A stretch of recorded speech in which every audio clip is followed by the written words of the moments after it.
अस्सलामुअलैकुम। Horror stories के एक न्यू एपिसोड के साथ मैं हूं मज़हर मलिक।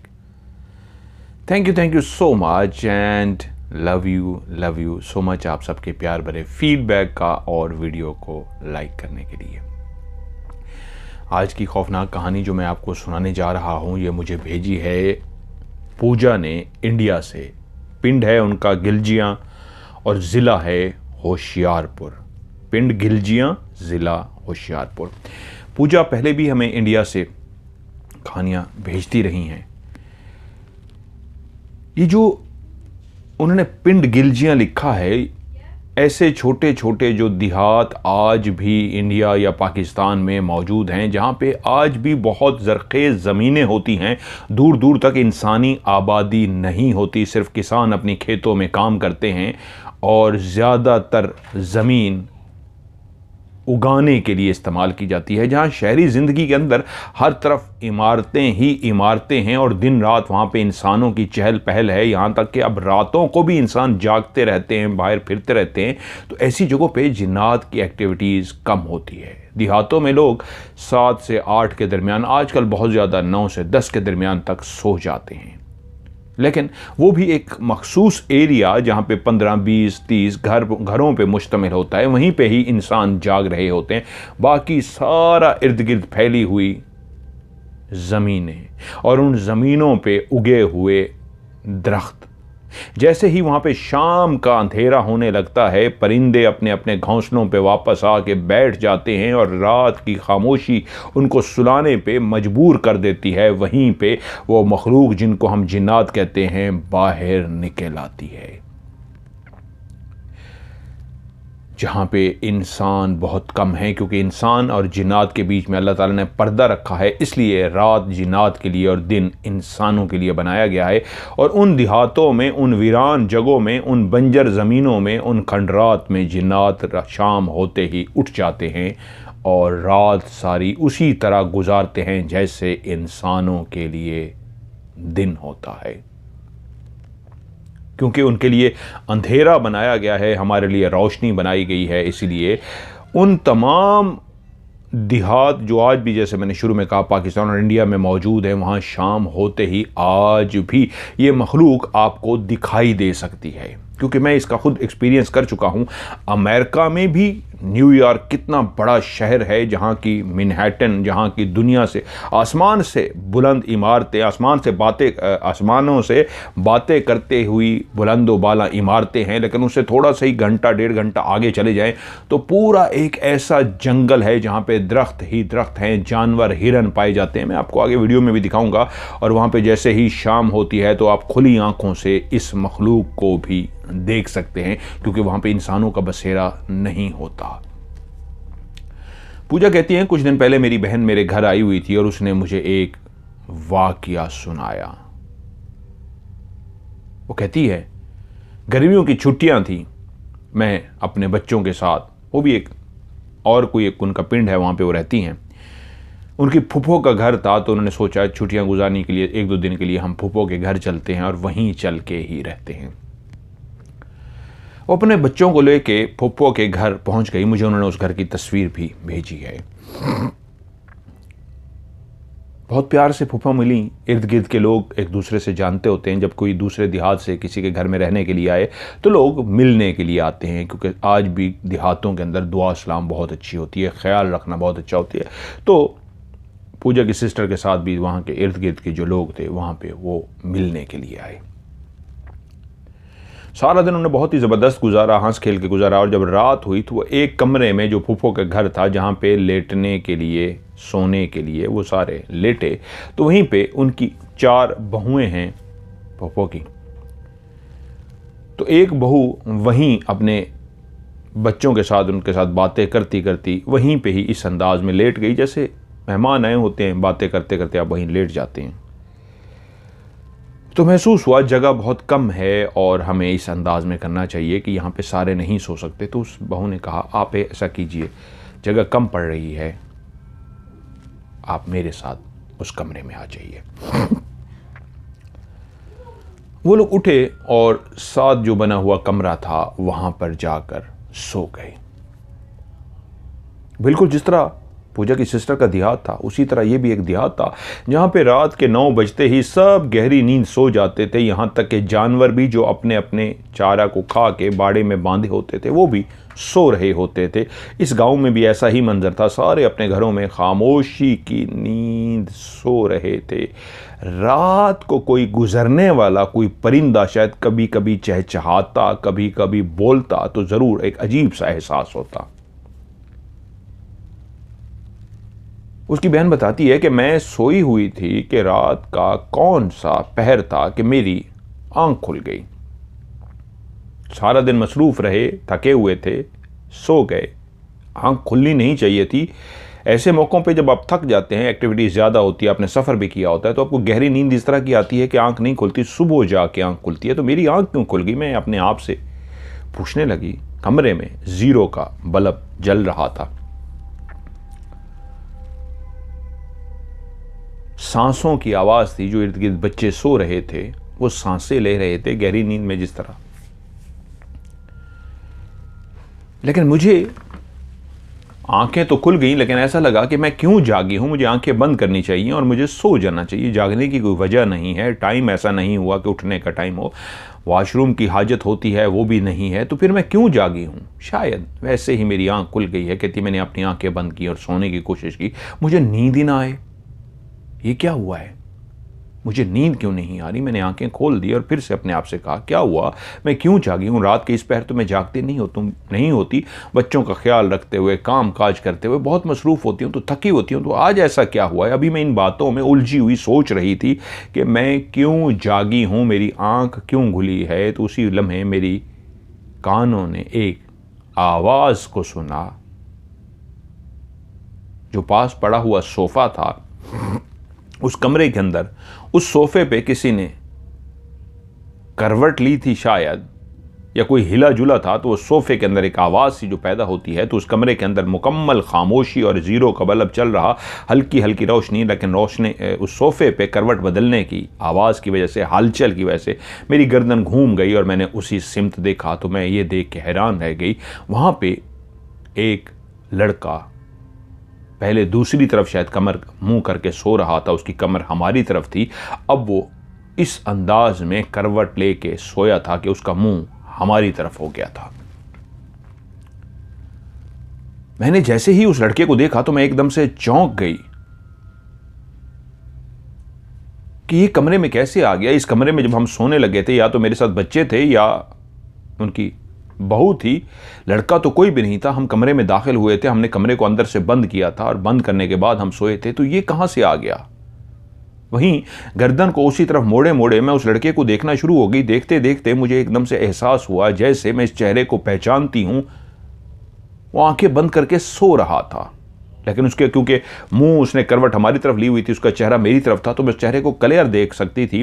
पहले मैं इन्हीं बातों में, इन्हीं सोचों में कुछ देर तक सोचती रही कि ये कैसे कमरे में आया। लेकिन एकदम से जब उसके चेहरे को मैंने गौर से देखा तो एकदम से मेरे वजूद के रोंगटे खड़े हो गए। जैसे ही मेरे वजूद के रोंगटे खड़े हुए तो मुझे अपने अंदर एक खौफ की लहर महसूस हुई और मैं कपकपाना शुरू हो गई। मैं बहुत ज़्यादा डरना शुरू हो गई। नहीं, ये नहीं हो सकता, नहीं, ये मेरा वहम होगा। मैंने आंखों को झपका, आंखों को झपकने के बावजूद उसी तरफ देखा, वो अभी तक सो रहा था। ये मुमकिन नहीं है। और फिर जब मुझे यकीन हो गया मैं ख्वाब नहीं देख रही, मैं जागी हूं, बेचैनी सी महसूस कर रही थी। पहली दफ़ा जागने पे आंखें बंद करके दोबारा सोने की कोशिश की, फिर मेरी आंख खुल गई, लेकिन बेचैनी महसूस करते हुए सोफे की तरफ देखा तो ये देख के मैं हैरान रह गई कि ये आया कैसे। लेकिन जब ये अंदाज़ा हो गया कि ये तो वो है, तो मेरी जान निकल गई। मैंने आंखें बंद की और अपने भगवान को याद किया। सामने लेटा हुआ अर्जुन था, ये फर्जी नाम रखा गया है। पूजा जो नाम है ये रियल नाम है। सामने सोफे पे अर्जुन लेटा हुआ था। नहीं, ये नहीं हो सकता।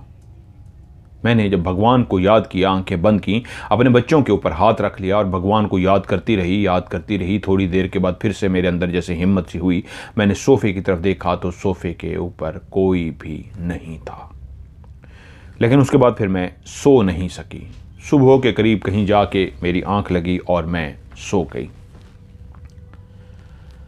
जब मेरी सुबह घर वालों से मुलाकात हुई तो मेरे चेहरे के ऊपर मौजूद उस खौफ को देख के वो समझ गए और कहा, क्या हुआ? मैंने उनसे कहा, रात मैंने एक अजीब सा मंजर देखा है। उन्होंने कहा, कैसा मंजर? मैंने कहा, मैंने सोफे के ऊपर अर्जुन को लेटे हुए देखा है। ये वही लड़का है ना जो आपके साथ वाले घर में रहता था, जो आता रहता था? उन्होंने कहा, हाँ। तुमने अर्जुन को देख लिया है? मैंने कहा, हाँ, वो सोया हुआ था सोफे पे। जब उसने करवट बदली है तो तभी मेरी उस पर निगाह गई है कि ये कैसे कोई कमरे में आ गया। और जब मैंने उसका चेहरा देखा, वो क्लियर अर्जुन था, वही 25-26 साल उम्र। क्या वो मेरा वहम था? लेकिन वो तो हकीकत में लेटा हुआ था। तो घर वालों ने बताया, नहीं, वो तुम्हारा वहम नहीं था, वो सोफे पे हकीकत में लेटा था, क्योंकि तुमने उसको रात देखा है, क्योंकि वो रात को बहुत ज्यादा नजर आता है, दिन को तो हमें अक्सर सोया हुआ नजर आता है। अब कामकाज में तो हम मसरूफ हो गए, लेकिन मेरा दिमाग मुसलसल अर्जुन की तरफ था। और अर्जुन की कहानी यह है, इसी घर के साथ ही जो मौजूद घर था वो अर्जुन का घर था। इस घर के अंदर जो बच्चे थे उनसे अर्जुन बहुत ज़्यादा प्यार करता था, बहुत ज़्यादा मिलना मिलाना था। और अक्सर ही उन्हीं के घर में जब आता तो बच्चों के लिए टॉफ़ियाँ लेके आता, कुछ खाने पीने के लिए फ्रूट्स, कुछ चीज़ें लेके आता, और बच्चे उससे बहुत प्यार करते थे। दिन को, शाम को, यहाँ तक कि रात को भी वो इस घर में आया रहता। करीबी रिश्तेदारों का घर था ये अर्जुन के, तो इसलिए उसका आना जाना कोई मुश्किल नहीं था। अक्सर दिन को ऐसे होता कि वो आता, उसको नींद आ रही होती तो वही सोफा जहां पे उसने रात को सोए हुए देखा था वहीं पे लेटता और सो जाता। शाम को बच्चों के साथ खेलता रहता, यहां तक कि कई दफा ऐसा भी हुआ अर्जुन आया और अर्जुन खाना भी यहीं पे खा लेता था और रात को उसी सोफे पे सो जाता। और उसकी माँ आ जाती ढूंढते हुए कि अर्जुन मुझे पता है और कहीं नहीं इधर ही होगा, तो वो सोफे पे सोया होता। माँ उसको जगाती और कहती, उठ जा मेरा बेटा, तूने खाना भी नहीं खाया। तो वो बताता, मैंने खाना यहाँ पे खा लिया है। तो माँ कहती, चल अपने घर चल बेटा, और माँ उसको बुला के अपने घर ले जाती। क्योंकि करीबी रिश्तेदार थे, ये एक आम सी बात होती है, मोहब्बतों का सिलसिला होता है, क्योंकि बच्चों के साथ वो इतना मानूस था, खेलता था बहुत ज़्यादा, तो इस वजह से वो यहाँ आए दिन लेट जाता, सो जाता और माँ उसको जगाने आ जाती। अर्जुन बहुत ज़िंदगी में नॉर्मल था, बहुत खुश था, कोई परेशानी, कोई टेंशन उसको ज़िंदगी में कुछ भी नहीं थी, सब कुछ बेहतरीन चल रहा था। वो अपना काम करता, बच्चों को टॉफ़ियाँ वगैरह देता और वक्त गुजार रहा था। लेकिन एक दिन वो घर दाखिल हुआ तो उसकी बहन ने महसूस किया अर्जुन कुछ चुप चुप सा है। अर्जुन खामोशी के साथ कमरे में चला गया और बहन भी पीछे पीछे गई और भाई से बोली, क्या हुआ भाई, आप परेशान नजर आ रहे हो? तो उसने बहन की तरफ देखा और कहा, मैं परेशान नहीं, मैं कोई परेशान नहीं हूं। बहन ने काफी पूछने की कोशिश की लेकिन उसने कोई भी जवाब नहीं दिया। बहन चली गई। लेकिन 2-3 दिन मजीद इसी तरह बहन उसको देखती रही कि भाई कुछ चुप चुप सा है, कुछ परेशान सा है, क्या बात है, कोई भी नहीं जानता। लेकिन उसका उसी घर में आना, बच्चों के साथ खेलना, उनको टाफिया देना उसी तरह ही जारी रहा। बहन को 3-4 दिन जब अपना भाई बिल्कुल उदास सा, चुप चुप सा नजर आया तो वो भी साथ वाले घर में, इसी घर में आती थी। वो जब आई तो उन्होंने बताया कि हाँ, वो बस अर्जुन आया था, वो बच्चों के साथ खेल रहा था और उनको टाफियां दे रहा था और चला गया। तो बहन को एहसास हुआ अगर वो कुछ परेशान या कुछ मैं समझ रही हूँ ऐसा कुछ है तो ये तो बता रहे हैं, यहाँ आता है, बिल्कुल नॉर्मल है, टाफियां उसी तरह बच्चों को देता है, खेलता है, कोई परेशानी की बात नहीं है। तकरीबन ये 4था या 5वां दिन था, वो अपने घर गया और माँ किचन में काम कर रही थी। दिन का टाइम था। पीछे गया, माँ को आवाज़ दी। माँ ने कहा, हाँ बेटा, खाना दे दूँ? उसने कहा, हाँ माँ, खाना दे दो, यहीं बैठ के खाऊंगा। तो उसने खाना लिया और माँ के करीब ही बैठ के खाना खाना शुरू कर दिया। खाना खाते हुए माँ से बोला, माँ एक सवाल पूछूं? माँ ने कहा, हाँ बेटा पूछ। अम्मा, ये लोग फंदा क्यों लेते हैं गले में? माँ ने मुड़ के देखा और बेटे की तरफ कहा, ये कैसा सवाल है? उसने कहा, माँ वैसे मैं पूछ रहा हूं कि कुछ लोग फंदा ले लेते हैं, क्यों लेते हैं गले में? माँ ने कहा, बेटा मुझे क्या पता क्यों लेते हैं, बस यही परमात्मा से विनती है कि उन सबको परमात्मा माफ करे। रोटी का नवाला तोड़ते हुए, सालन को लगाते हुए, मुंह में डालते हुए फिर से बोला, अम्मा ये फंदा होता क्या है? सुन तो मैंने रखा है, मुझे भी पता है कि फंदा लेते हैं, लेकिन ये क्या होता है फंदा? इसको किस तरह लेते हैं? ये क्यों फंदा बोलते हैं? माँ समझ गई बेटा नहीं जानता कि फंदा लेना क्या होता है। तो माँ बोली, बेटा ये बहुत खौफनाक होता है फंदा लेना, तो बेटा इन बातों को छोड़। उसने कहा, अम्मा वैसे पूछ रहा हूँ, ये फंदा बता तो सही ना अम्मा, होता क्या है?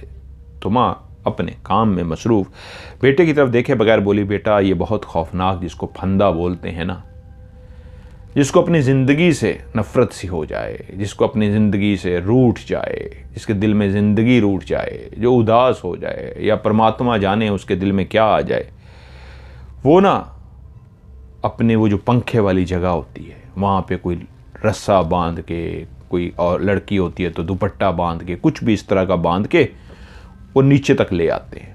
तो उसने कहा, माँ ऊपर बांधते कैसे? वो तो बहुत ऊंचा होता है।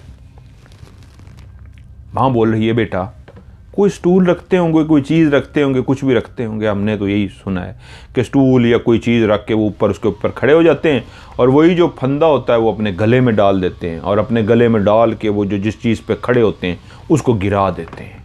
वो गिराना क्या होता है कि वो जैसे ही गिरता है तो वो जो फंदा उनके गले में लगा होता है वो टाइट हो जाता है, वो इस अंदाज में उनके गले को पकड़ लेता है कि वो झूलते हुए वहीं पे इस दुनिया को छोड़ देते हैं।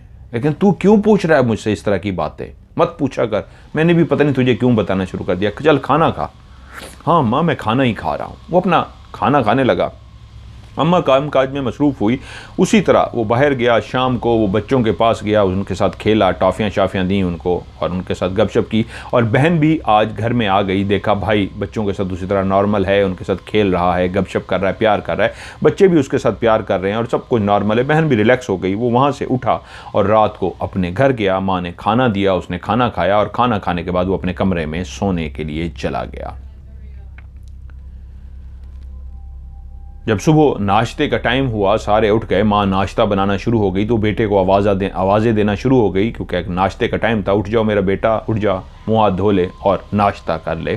एक दो दफ़ा आवाज़ दी, दरवाज़ा बंद रहा। फिर माँ जाके करीब से आवाज़ दे के, बेटा अर्जुन उठ जा बेटे, उठ जा, नाश्ता तैयार है। माँ जानती थी एक दो दफ़ा पे कभी कभी एक आवाज़ पे भी उठ जाता था, कभी कभी दो तीन दफ़ा जगाना पड़ता था। दूसरी दफ़ा भी माँ जगा के आ गई और अर्जुन नाश्ते पे नहीं आया। काफ़ी टाइम हो गया, सारे नाश्ता कर चुके, सिर्फ अर्जुन नहीं आया था। तो तीसरी दफ़ा माँ फिर से गई और ज़ोर ज़ोर से बोली, अर्जुन उठ जा बेटा, क्या हो गया? आज तो बहुत टाइम हो गया, देख सूरज कहाँ पे आ गया है। अर्जुन अंदर से खामोश रहा। माँ ने फिर से जब ज़ोर ज़ोर से कहा, अर्जुन अर्जुन अर्जुन, तो माँ को इतना पता था कि इतना ज़्यादा दरवाज़ा खटखटाने पे उसकी आवाज़ ज़रूर आ जाती थी। आज दरवाज़ा खटखटाई जा रही थी माँ, लेकिन फिर भी आवाज़ नहीं आ रही थी। माँ ने कहा, क्या हुआ है बेटे, तू आवाज़ नहीं दे रहा, तू बोल नहीं रहा? माँ ने ज़ोर ज़ोर से दरवाज़ा खटखटाना शुरू कर दिया। इतने ज़ोर से दरवाज़ा खटखटाते हुए घर के बाकी भी फ़र्द करीब आ गए कि क्या हुआ, इतने ज़ोर ज़ोर से दरवाज़ा खटखटा रही हैं आप? उसने कहा, पता नहीं अर्जुन दरवाज़ा नहीं खोल रहा। उन्होंने भी दरवाज़ा ज़ोर ज़ोर से खटखटाना शुरू कर दिया, जो अंदर से बंद था। काफ़ी ज़्यादा ज़ोर ज़ोर से दरवाज़ा जब खटखटाया गया और अर्जुन दरवाज़ा खोलने को तैयार नहीं था, तो आखिरकार सब घबरा गए और कहा, दरवाज़ा तोड़ दो, ये तो कोई परेशानी वाली बात है। अर्जुन इतनी गहरी नींद नहीं सो सकता, ये कोई ना कोई परेशानी है, तोड़ दो दरवाज़ा। यूँ ज़ोर लगा के जैसे कैसे दरवाज़े को तोड़ दिया गया। और जैसे ही दरवाजे को तोड़ा गया तो सामने मंजर यही था कि उसने अपनी चारपाई के ऊपर एक स्टूल रखा था, जिस स्टूल पे खड़े होकर उसने अपने पंखे वाली जगह पे एक रस्से को बांधा था और रस्से को बांधने के बाद वहीं उसी स्टूल पे खड़े खड़े उसने वो रस्सा अपने गले में डाला था और अपने गले में डालने के बाद उस स्टूल को उसने गिरा दिया था और वहीं पे वो झूल गया था। अब वहाँ पे अर्जुन नहीं, उसका एक शरीर जिसके अंदर से उसकी आत्मा निकल चुकी थी, एक ऐसा बेजान शरीर जो मुर्दा हो चुका था, जो मर चुका था, वो उस फंदे के साथ झूल रहा था। और माँ ने देखा बिल्कुल वही नक्शा था जैसे माँ से उसने पूछा था, और माँ ने ही उसको बताया था कि ऐसे स्टूल रखते हैं, ऐसे खड़े होते हैं और ऐसे पाँव से स्टूल को गिरा देते हैं, ऐसे लोग फंदा लेते हैं। बिल्कुल वो बातें गौर से शायद माँ की ना सिर्फ सुन रहा था, बल्कि उसने बिल्कुल वैसे ही अमल किया था। वैसे ही दुपट्टा उठाकर उसने पंखे के बीच में बांधा था और उसको अपने गले में डाल दिया था। मां चीखती हुई, घर वाले चीखते हुए जैसे ही भागे अर्जुन के पास, क्योंकि अर्जुन का वजूद जो झूल रहा था, जो लटक रहा था, शरीर आत्मा के बगैर, और जैसे ही मां ने जाके उसके पांव से लिपटी है, एकदम से मां की चीख निकल गई है।